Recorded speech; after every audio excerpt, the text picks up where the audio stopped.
অনেক সময় ব্রেকফাস্টে আমরা কি বানাবো বুঝে উঠতে পারি না। তার জন্যেই একটা দারুণ রেসিপি আপনাদের সঙ্গে শেয়ার করতে এলাম, যেটা আপনাদের সব চিন্তা দূর করবে, সময় ও পরিশ্রম কম লাগবে এবং হেলদি আর টেস্টি হবে।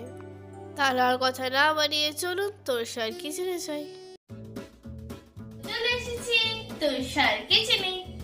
Hello friends, welcome back to my channel cook with baby Torsa, and it's me Torsa. তো ভিডিও শুরু করার আগে বলি, আমার চ্যানেলটা সাবস্ক্রাইব করবেন আর পাশে থাকা বেল আইকনটা প্রেস করবেন, যাতে নোটিফিকেশনটা সবার আগে আপনার কাছে পৌঁছে যায়। Let's get started the video.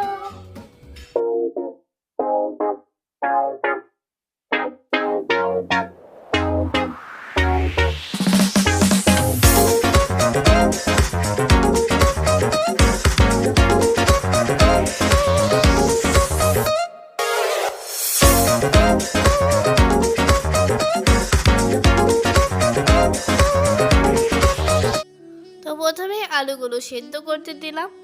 তো অল্প লবণ ও জল দিয়ে 3টে সিটি দিয়ে দিচ্ছে। এদিকে সবজিগুলো ফটাফট রেডি করে নিই। তো আমি আমার চপার দিয়ে ভেজিটেবলসগুলো চপ করে নিচ্ছি।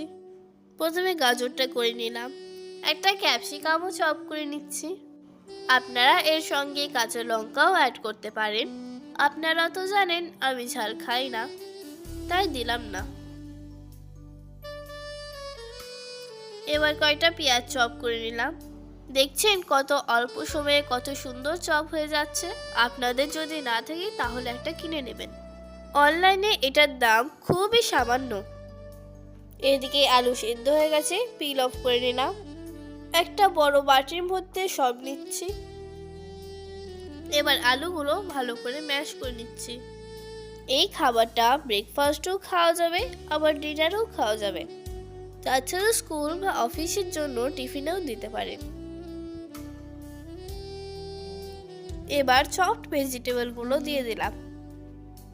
এটা আরো টেস্টি বানানোর জন্য একে একে অ্যাড করছি স্বাদ মতো লবণ।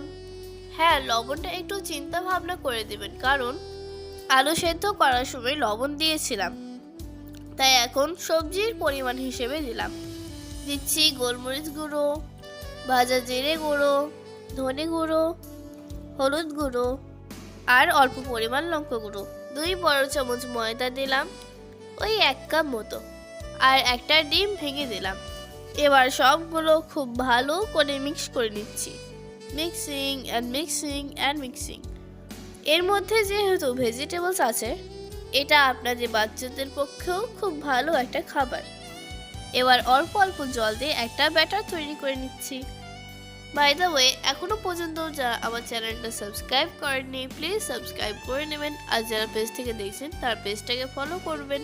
আর যারা আগে থেকে করে গেছেন তাদেরকে অনেক অনেক ধন্যবাদ। আমি সবসময় চেষ্টা করি সহজ সরল রেসিপিগুলো আপনাদের সঙ্গে শেয়ার করতে, যাতে আপনাদের সময় ও পরিশ্রম দুটোই কম লাগে। হেলদি খান, হেলদি থাকুন, এই গরমে কিচেনে কম সময় থাকুন। আবারও একটু জল দিলাম।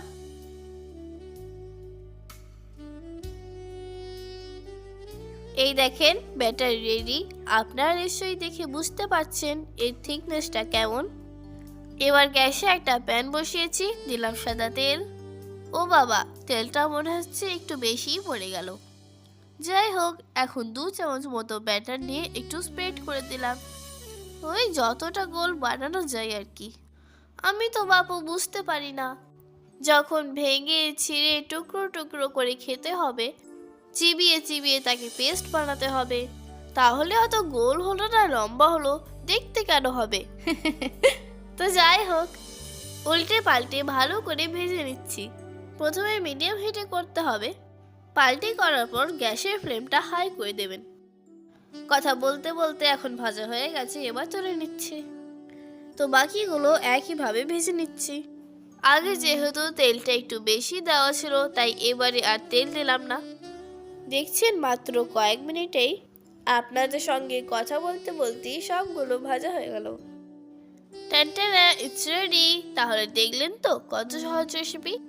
রেসিপিটা কেমন লাগলো কমেন্টে জানাবেন। যদি ভালো লাগে তাহলে লাইক শেয়ার করবেন। দেখা হবে পরের ভিডিওতে নতুন কোনো রেসিপি নিয়ে। টিল দেন টাটা, ভালো থাকবেন।